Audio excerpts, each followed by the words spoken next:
নমস্কার, দেখছেন জি24 ঘন্টা। আপনার সঙ্গে রয়েছি আমি শুক্লা।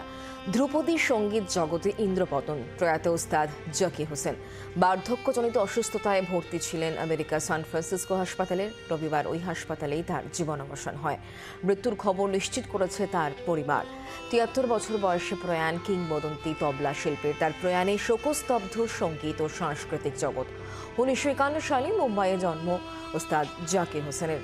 ভারত সরকারের পদ্মশ্রী, পদ্মভূষণ ও পদ্মবিভূষণ সম্মান তিনি পেয়েছেন।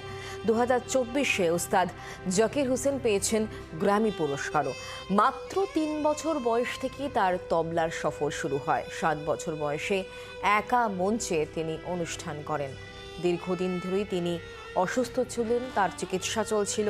সান ফ্রান্সিসকোতে তিনি সপরিবারে থাকতেন, সেখানেই হাসপাতালে তার চিকিৎসা চলছিল, তবে তাকে আর শেষ রক্ষা করা যায়নি। ৭৩ বছর বয়সে তিনি শেষ নিঃশ্বাস ত্যাগ করেছেন। তার মৃত্যুতে শোকের ছায়া সংস্কৃতি জগতে। ধ্রুপদী সঙ্গীতের ইন্দ্রপতন। বাংলার আওয়াজ, বাঙালির আবেগ, জি24 ঘন্টা।